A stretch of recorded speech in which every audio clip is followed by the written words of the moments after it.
Hi viewers, আপনারা সবাই কেমন আছেন? আশা করি সবাই ভালো আছেন। আজকে কোনো নিয়োগ বিজ্ঞপ্তি নিয়ে না, আজকে আপনাদের সাথে আমি আলোচনা করব সরকারি চাকরির আপনার পরীক্ষার সময়, ডেট এবং স্থান আপনি কিভাবে জানবেন, এই বিষয়টা আমি আজকে আপনাদের সাথে ক্লিয়ার করে দেব।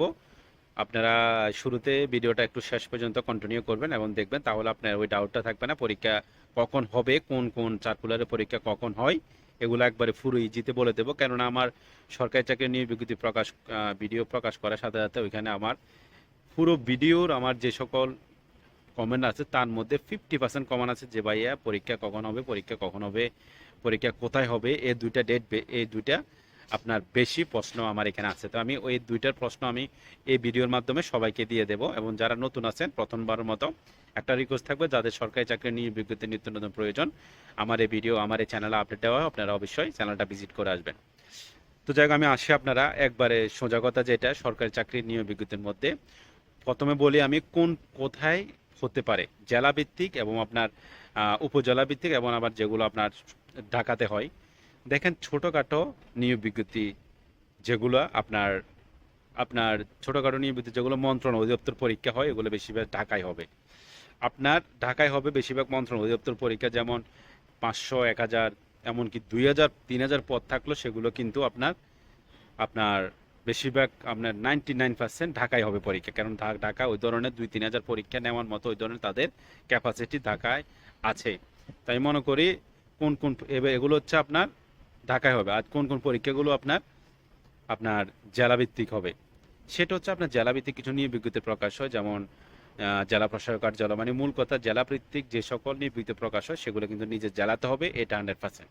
আরেকগুলো হচ্ছে যেগুলো বড় সার্কুলার, যেমন আপনার বিসিএস, যেমন আপনার প্রাথমিক অধিদপ্তরের, যেমন আপনার সমাজসেবা অধিদপ্তরের সমাজকর্মী ইউনিয়ন, এগুলো আপনার এই পদগুলোর পরীক্ষা আপনার বড় বড় যেগুলো তাদের আবেদনের সংখ্যা বেশি করে 4-5 লাখের উপর আবেদন পড়ে তাদের, তারা তখন ওই পরীক্ষাগুলো নিজ জেলা জেলা নিয়ে থাকে। তো এরপর আসেন আপনার এ হলো আপনার যেটা কাটছে, সেটা হচ্ছে আপনার পরীক্ষা কোথায় হবে। নিজ জেলার, যদি নিজের জেলার কোনো চাকরি নিয়ে বিজ্ঞপ্তি হবে, জেলা প্রশাসক চট্টগ্রাম থাকে বা ঢাকা থাকে বা বরিশাল থাকে বা খুলনা থাকে, এক্সট্রা যে কোনো জেলার যখন নিজ নিজ জেলার নিয়োগ বিজ্ঞপ্তি প্রকাশ করে, ওগুলো নিজ নিজ জেলা হবে। আর বড় সার্কুলার যেগুলো, যেমন আপনার বিসিএস এবং প্রাথমিক, এই দুইটা কিন্তু আপনার জেলা হবে। আর বাকি বেশিরভাগ পরীক্ষা কিন্তু আপনার ঢাকায় হবে, 99%, এটা শিওর রাখতে পারেন। কিন্তু কিছু কিছু পরীক্ষা মানে যখন আবেদন সংখ্যা বেশি পড়ে, তখন যেমন 4-5 লাখ, যেমন সমাজকর্মী ইউনিয়ন, যেমন কিছু পদ আছে, ওগুলো যেমন অনেক অনেক আপনার অ্যাপ্লাই করে, তখন সেগুলো নিজ জেলা জেলায় পরীক্ষা তারা নিয়ে থাকে 4-5 লাখের উপর যখন আবেদনটা পড়ে। তো যাই হোক, এটা হচ্ছে আপনার কোনটায় হবে। এবার হচ্ছে পরীক্ষার ডেট কখন। দেখেন, আপনার পরীক্ষার ডেট আপনার যখন, আমি একবার সোজা একটা কথা বলি, সেটা হচ্ছে আপনি আপনি যখন আবেদনটা করবেন, সরকারি চাকরি যে পদে আবেদন করেন না কেন, একটা পদে তো আবেদন করবেন, করার পরে আপনি একটা মোবাইল নাম্বার দেন সেখানে, যে আপনি মেসেজটা পাওয়ার জন্য। তো মোবাইল নাম্বারটা আপনি এমন মোবাইল নাম্বার দিবেন যেটা সবসময় ওপেন থাকে, সেটা আপনার মাতা বা পিতা বা আপনার নিজের বা আপনার ভাইয়ের যে কোনো নাম্বারটা যেটা সবসময় ওপেন থাকে এবং ভবিষ্যতে সেটা ওপেন থাকবে, ওইরকম একটা নাম্বার দিবেন। ওই নাম্বারে আপনার মেসেজ আসবে। কেননা সরকার যখন আপনার পরীক্ষাটা আপনি অ্যাপ্লাই তো করে নেবেন, এরপরে বাকিটা সরকারের দায়িত্ব থাকে আপনাকে পরীক্ষাটা পর্যন্ত মেসেজ পৌঁছানো। যদি কোনো কারণে পরীক্ষা কোনো সমস্যা বা পরীক্ষা হবে না, আপনার ডেট তখন ওই ওই আপনার মোবাইলে এসএমএস দিয়ে তারা জানিয়ে দেবে। অনেকজন বলে কোন কোন ওয়েবসাইট চেক করবে, কোনো ওয়েবসাইট চেক করার কোনো প্রয়োজন নাই। আপনি যে মোবাইল নাম্বারটা দিচ্ছেন, ওই মোবাইল নাম্বার সবসময়, মোবাইলটা মাঝে মধ্যে একটু চেক করিয়েন, চেক করলে আপনি নিজে বুঝে যাবেন। এরপরে আপনি যখন চেক করলে নিজে তারা পরীক্ষার ডেটটা দিয়ে দেবে। এবার আসেন কোন কোন কখন পরীক্ষা হতে পারে, পরীক্ষা হতে পারে, কোন সার্কুলার পরীক্ষা কখন হতে পারে। দেখেন, যে সকল সার্কুলারে আপনার পদসংখ্যা কম থাকে, যেমন 100, 200, আপনার 40-50 এরকম থাকে, সেগুলো কিন্তু আপনার ম্যাক্সিমাম আপনার 3 মাস থেকে 6 মাসের ভিতরে হয়ে যায়। এগুলা আপনার যেগুলা আপনার কম থাকে। এরপর আপনার যেগুলো আপনার আপনার কিছু কিছু আছে আপনার 1000, 2000 এরকম সার্কুলার মধ্যে থাকে, 1000, 2000। তো 1000, 2000 যেগুলো আপনার থাকে, সেগুলো 1000, 2000 আপনার যে সকল নিয়োগ বিজ্ঞপ্তির মধ্যে পদের সংখ্যা থাকে 1000, 2000 বা 3000 বা 4000, 5000, সে সকল পরীক্ষা আপনার 1 বছর উপরও লাগতে পারে। সে সকল পরীক্ষা 1 বছর উপরে লাগতে, আপনি ধরে রাখেন সেটা 1 বছর আপনার পরে আপনি পরীক্ষার সময় পাবেন। যেগুলোতে আপনার 4,000 5,000, যেমন অল্প কদিন একটা জরিপ অধিদপ্তরের, যেমন খাদ্য অধিদপ্তরের, যেমন আপনার বড় বড় যে সকল নিয়োগ বিজ্ঞপ্তি আছে, ওই সকল নিয়োগ বিজ্ঞপ্তি কিন্তু আপনার তারা 2,000 3,000 5,000 এরকম নিয়োগ বিজ্ঞপ্তি তারা অনেকগুলো পোস্টে প্রকাশ করে, তখন সেগুলো 1 বছর পরে আপনাকে তারা ডেট দেবে, কারণ সেখানে তাদের অনেক কিছু ব্যাপার স্যাপার আছে, সেখানে পরীক্ষার কেন্দ্র সেট করা, আপনার পরীক্ষার যে সেট করে অনেক ব্যাপার স্যাপার, এই জন্য তারা 1 বছর সময় নেই।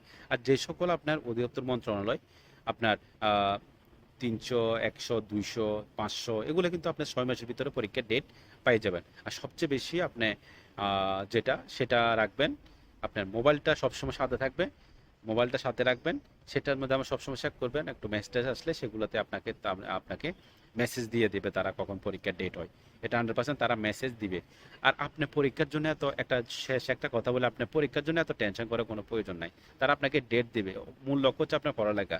আপনি সরকারি চাকরির জন্য আবেদন করছেন মানে আপনি সরকারি চাকরিটা পেতে হবে, তার মানে আপনাকে পড়ালেখা করতে হবে। আর আপনি একটা আবেদন করে একটা আবেদনের জন্য বসে থাকলে হবে না। আমি আপনাকে সাজেস্ট করব, আপনার যদি সরকারি চাকরির স্বপ্ন থাকে, সরকারি চাকরির যে কোনো একটা পোস্ট, যে কোনো একটা পদ, আমি এক্সাম্পল অফিস কম্পিউটার পদ, সহকারী পদ, এক্সট্রা যে কোনো পদ হতে পারে, আপনি একটা আগে ফোকাস করবেন যে আমি এই সরকারি চাকরির মধ্যে এই পদে আমি সরকারি চাকরি করব। এই চিন্তা ধারণা নিয়ে আপনি সরকারি চাকরির মধ্যে প্রত্যেকটা সরকারি চাকরির মধ্যে আবেদন করেন, আপনি 6 মাস আবেদন করেন, দেখবেন আপনার প্রতি শুক্রবার একটা না একটা পরীক্ষা থাকবে। এটা আমি আমার নিজের অভিজ্ঞতা থেকে বলতেছি।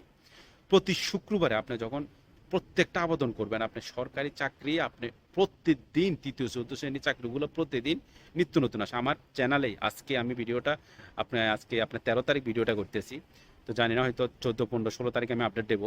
তো আমি এই আজকে এই এপ্রিল মাসে না হলে 9 থেকে 10টা সরকারি চাকরি নিয়োগ বিজ্ঞপ্তি চলে, বড় ভালো ভালো নিয়োগ, যেমন কাস্টমসের নিয়োগ বিজ্ঞপ্তি, আপনার ফায়ার সার্ভিসের নিয়োগ বিজ্ঞপ্তি, আপনার আপনার জরিপের অধিদপ্তর নিয়োগ বিজ্ঞপ্তি, আপনার অনেকগুলো মানে 8 থেকে 10টা আমার এই চ্যানেলে নিয়োগ বিজ্ঞপ্তি, সরকারি চাকরি নিয়োগ বিজ্ঞপ্তি প্রকাশ করা আছে। আপনারা ওইখান থেকে ভিডিওগুলো দেখে আবেদনটা করেন। আবেদন সংক্রান্ত কোনো সমস্যা হলে আমাকে কবে মেসেজ করবেন, আমি সাথে আপনাদের মেসেজে রিপ্লাই দেবো। তাই আমি মনে করবো সরকারি চাকরি আপনার পরীক্ষা কখন হবেন সে চিন্তাভাবনা বাদ দিয়ে আপনি মন লাগিয়ে পড়ালেখা করেন, পড়বেন আর শুধু পরীক্ষা দিতে থাকবেন। দেখবেন আপনি যদি 40-50টা অ্যাপ্লাই করে দেবেন, আমি মনে করি প্রথমে প্রতি 2-3 মাস আপনি যতগুলো সরকারি চাকরি পাবেন সবগুলো অ্যাপ্লাই করবেন। আপনার কোনটা অ্যাপ্লাই করবেন, সব পদে না, আপনি যে একটা পদ আপনি ফোকাস করবেন, ওই পদে অ্যাপ্লাই করবেন। এবং ওই পদের আপনি ইউটিউবে চার্জ দিলে কিভাবে পরীক্ষা হয়, পরীক্ষার মান বন্টন, আপনার 2-3টা ওই পদের সম্পর্কে আপনাকে বাজার থেকে একটা ভালো একটা বই নিতে পারেন, ওই বই নিয়ে বিগত সালে যতগুলো প্রশ্ন আছে সবগুলো আপনি পড়েন। আমি মনে করি আপনার চাকরি একবারে ইজি। আমি মনে করি একটু পরিশ্রম করলে সরকারি চাকরি কিন্তু পাওয়া খুবই সোজা, এটা সবাই বুঝে না। আপনি অনেকজন বলে যে মামা খালু চাচা এগুলো কিচ্ছু লাগে না, যখন আপনার মেধা এবং আপনার পরিশ্রম একসাথে আপনার থাকবে, আপনি যে কোনো সরকারি চাকরি আপনি পেতে পারেন, সেটা হচ্ছে আপনার পরিশ্রমের উপরে নির্ভর করবে। তো আমি মনে করবো আপনি যে কোনো এক জায়গায় ফোকাস করে আবেদন করেন, পড়েন, সরকারি চাকরি 100% পাবেন, এটা আমার আপনাদের উপর ভরসা। তো যাই হোক, এতক্ষণ ধরে যারা ভিডিওটা শেষ পর্যন্ত দেখছেন তাদেরকে অসংখ্য অসংখ্য ধন্যবাদ। Thank you so much for my watching video. Thank